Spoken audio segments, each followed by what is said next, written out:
Well, hello, everybody. This is Brian Cafritz, your host again for the SERMAPod, which is the Sports and Entertainment Risk Management Alliance's weekly podcast, where we get to discuss topical and pressing issues in the sports world.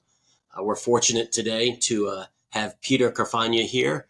Peter is the CEO of Magis LLC that's involved in the sports industry, and he also teaches 3 classes and supervises the sports law program at the Harvard University Law School. Peter, can you go ahead and introduce yourself and tell us maybe a little bit more about what you do and your knowledge base? Sure. Hi, everybody. Thanks for having me, Brian. My pleasure. So I was Chief Legal Officer at the International Management Group of Companies for many years after having been a partner at Jones Day. That's how I got my teaching start, was when I was at IMG running that law department for many years before we sold the company. And then I springboarded from that into having my own private practice in the sports and entertainment world. That's our Magis LLC company, where we consult and I do my legal work and my teaching out of Magis LLC. At Harvard Law, where I run the program there. And then in the spring, I go down to Miami and I run a master's program down there in sports and the law. The same 3 courses they offer at Harvard, offer at Miami in short course form. Well, great. Well, we're here today and we want to take advantage of your experience and your knowledge. And we're here to talk about the status and the basically stature of the NCAA, NIL, and amateurism in sports.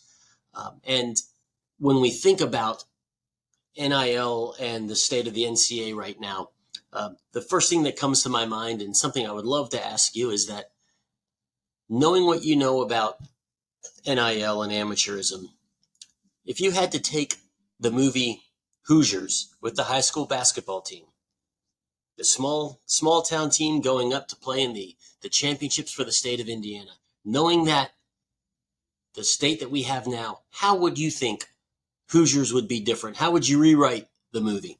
Well, Gene Hackman, the coach, in one of my all-time favorite sports movies, would make sure that Indiana had a high school NIL statute that allowed him to recruit the best athletes. Because if he wanted to win in Indiana, there's over 30 states that allow for high school NIL now.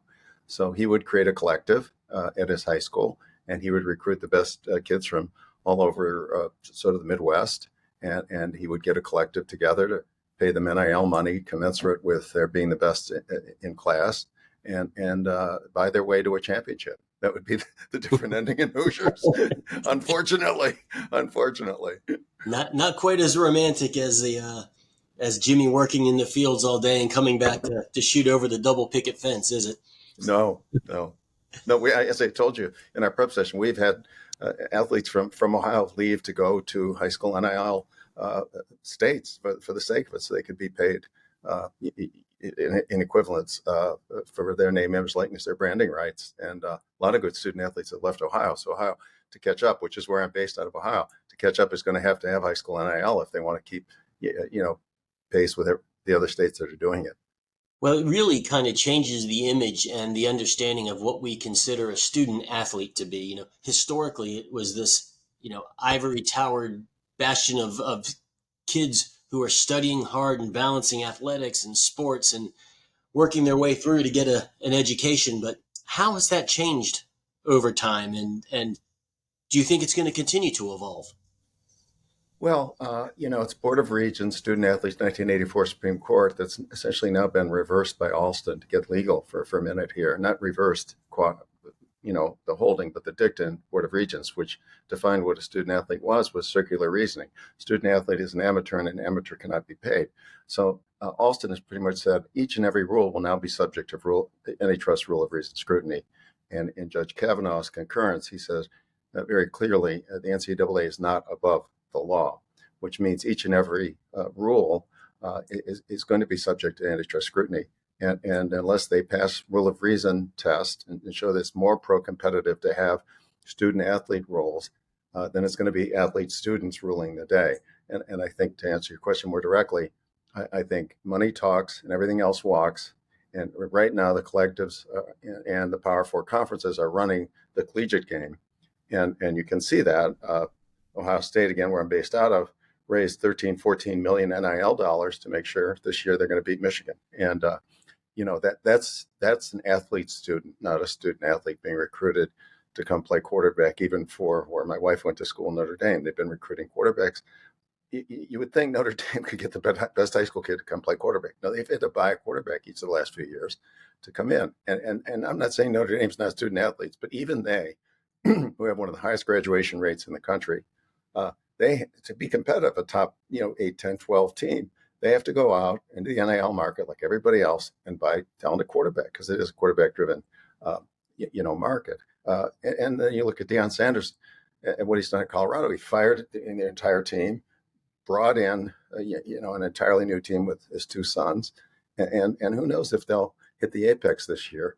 But those are athlete students who are being lured to play the game. And I'm not judging that. I'm not judging that at all. But are they student athletes? No, they're athlete students, and that's what we're seeing in the Power Four conferences anymore. And if you want to see a student athlete, I think you're gonna have to go to the Ivy League or Division II, Division III to see student athletes who aren't being paid to play.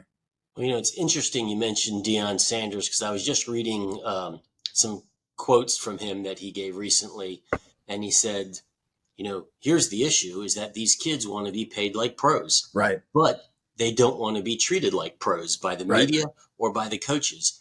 And how do you see that dynamic? Like, how long can these kids be making millions of dollars and still be basically coddled and handheld because they don't want to hear bad things said about them, or they don't want to have to pay taxes or undergo the employee status? Absolutely. I mean, it's why Nick Saban left. He was very vocal about it. Alabama. I assume we have an informed audience, but he said in my postseason meetings, I was tired of having people walk in and say, what's my NIL going to look like this year, Coach? Am I at 6 figures, 7 figures? And Ohio State picked up one of his best players by paying that kid more NIL money. So I guess the rich are getting richer through their collectives. And if you stand in place, you're going to fall behind if what you're after is winning a national championship, which these, let's just call it the top 30 football schools, the top 25 to 30, your alma mater, Virginia, in basketball, they're going to have to get with it and in quotes, buy some good players, because Deion is absolutely right. They don't. I mean, I'm in this milieu. I teach this course. I counsel in this course. They want to be student athletes. They want the protection of not being an employee, not having to pay taxes. They want to be paid for the number of people they are influenced through their social media. Okay, that's the model, and that's where Deion is going to hit a snag, because if he doesn't pay them for their social media following and attract brands through that social media following and through the collective out of Colorado, they're just going to go someplace else, because the transfer portal is wide open now. Well, it was my understanding. So when the NIL issue came up, it was designed to not necessarily be a recruiting tool, but to pay people for the money that they've generated through the performance on the court or on the field. But that seems to have kind of fallen by the wayside. And how did these guardrails that the NCAA had set up, how did they get broken down, and why didn't they work? Well, they are no longer allowed to enforce any guardrails. It used to be you can't attract or retain a student athlete through NIL, and that was held to be an illegal restraint of trade. And now the transfer portal is wide open, so it's 1 year, one and done. You transfer. The courts have found each of these. As I said before, Kavanaugh's concurrence it lit the fire. That was the ignition switch, saying everything's going to be subject to rule of reason scrutiny. And it's found to be an illegal restraint of trade if you say to a kid, you can't monetize your brand. Okay, so we still can hide behind, we really didn't attract the kid, or we didn't really retain that athlete through the NIL. But the emperor has no clothes. The NCAA is left with no guardrail that they can enforce to prevent that. So I like to say, and I don't mean this the wrong way, inmates are running the asylum, not the athletes, aren't the inmates. The inmates are the collectives. Now, in the scenario you're talking about, it's clearly those with the money have the power. Yeah. He who has the gold rules, right? Yes. And there's going to come a time, I think, that we can all foresee where these institutions that have the money are going to stop playing with those that don't. They're going to potentially they could secede Yep. from the NCAA, run their own basketball tournaments, their Yep. own football Yes. championships. Yes. And how is that going to impact the landscape of college sports and the schools who simply don't have the funds to compete? Yeah. You're right on it, Brian. I think what we're talking about is a 2.0. We're talking about a pay-to-play world, and whether it's a trade association negotiating terms and conditions or a union, as Dartmouth is now, unionized, whether the NLRB ultimately finds them to be employees, all of that stuff is up for grabs. But in the meantime, again, given Kavanaugh's concurrence, there's going to be an explosion among, let's just call it the top 30, 40, football teams, the top 20, 30 basketball teams. They could easily secede, especially with this settlement that has been agreed in principle in the House case. They're going to have to come up with $20 to $22 million to stay in the game. Okay, so where's that going to come from? How many schools are going to be able to do that? Are the Boston colleges of the world going to be able to do that? Are the Virginias? What's going to happen to the ACC? FSU and Clemson want out of the ACC, right? They're desperate to get out. And so what I'm getting at is I think we're looking at super conferences in football and basketball that will be funded in large part through private equity. I really think Redbird Capital has already come in. Jerry Cardinale, he's a brilliant guy. He's put together the S Network. He's put together the Summer Football League. He has said, hey, I am open for business. My firm is happy to invest in Virginia. If you want to come up with that 20 million, we just want a piece of the action on the other side. He said that broadly. He said, I've gone 50, 100, 150, 200 million, whatever you need. We're open for business. We just need to strike a fair deal. So I see it exploding into a private equity world where they say, buy out all the current rights. That's not a big deal. And just create new media rights, because that's where all the money comes from, is from the media rights. And they're in March Madness. That's all the NCAA has, really. That is their only monetization play. And there's nothing that requires all these teams to play. They're trying to expand March Madness. I would too if I were the NCAA. It'd be easier to say, let's create a separate tournament and call it March Silliness, and all the best teams will play. There's nothing that would stop private equity from doing that. Well, isn't that what the NIT was? A private. They got blown out of existence by the NCAA. Same thing. I mean, nothing lasts forever. And CFP, those, I think it got long contracts. The conferences have long media contracts with the football, but nothing's forever, and money talks. Look, I hate to juxtapose the Live PGA, but I mean, look at what Saudi money has done to the golf game. I mean, why can't private equity come in and sort of own collegiate sports? I hate to say it, but that's what my crystal ball is telling me. Well, as I'm thinking this through, and we're talking about how the NIL is kind of taking over, and then there's the transfer portal issues that the kids get their money, and the next year they jump to the next highest NIL offer, and then after their third year, they're in their third school getting NIL money. Yep. Is it foreseeable that, while we have free agency in professional sports, these players are typically tied to their contracts for a certain number of years? What's to stop, a school like, I'll just say Ohio State, and says, yeah, sure, we'll pay you $1 million a year, but this is a 4-year contract and you're only going to get paid, as you go through each year, and then have penalties or whatever the case is. If the contract is broken, they can recover contract damages from the next school that pays them. Pays that player. Yeah. Right. That's very conceivable. I think problem is, and I've talked to knowledgeable people, this is a win now. Like let's just stay with Notre Dame. Mark Freeman, he's got a win now. Okay. They just had their top safety flip to go to Michigan. Why? Got more NIL money. Notre Dame. Okay. So the point you're talking, this is we want you and we want you now. We know we can't keep you forever. This is a 1-year deal. And if you don't perform, then maybe it gets renewed, maybe it doesn't. But you would have to justify it by saying somehow, some way, your brand value has been damaged, and that's why we're not going to renew, right? I mean, that's the myth here, is somehow or other your brand value is worth what we're paying. You have to be able to have some sort of market relationship. That's about the only guardrail left, although it's observed in the breach. So that's the way you could get out of it, to say, hey, because you didn't play well, you got hurt, nobody's buying the brands that you're marketing, and therefore we're not going to renew. I mean, that would be the way the smart university would get out of it. Yeah, let me ask it a different way. Um, it seems like because of free agency, everyone has the right to go wherever they want without restraint to market themselves and to play their sport. Right. But it seems to me that that is a right that shouldn't be waivable by the player if they choose.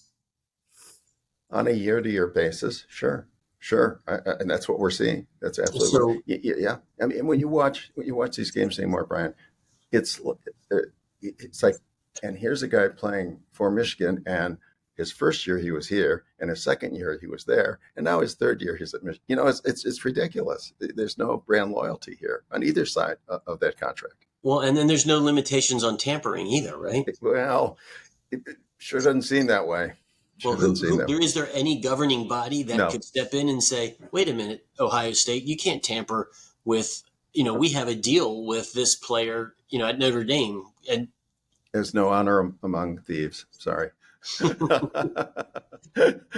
talking to a lawyer. Of course I know. Right. Sorry, I shouldn't say that, but it's free agency, pure and simple.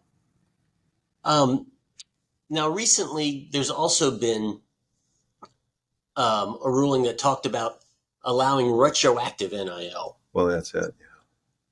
Wayne, explain to me how you could possibly come up with that determination of who is entitled to money, and if so, how much? No, that's the $2.8 billion settlement that's been agreed in principle by the Power Four conferences. Some will object, some will opt out. But this is Jeff Kessler. I had him as a guest at Harvard, and it was a double-barreled case. There's retroactive NIL, that's House. Then he also doubled down and filed Carter, which was they're entitled to be paid to play. They put those two together for $2.8 billion settlement to be paid out by the NCAA and member institutions over the next 10 years. Simplifying, I mean, lots of ink's been spilled over this. But the retro NIL was a brilliant move. It's like it's like the video game cases at O'Bannon. You can determine how much O'Bannon should have been paid when they used his name, image, likeness in those video games when he was player of the year at the NCAA at UCLA. You can have a class action where you determine how much NIL this, that, or the other player would have had. So he went back, he and his co-counsel in the class action went back as far as statute of limitations would allow. Hey, if there had been NIL, here's what these players would have been paid.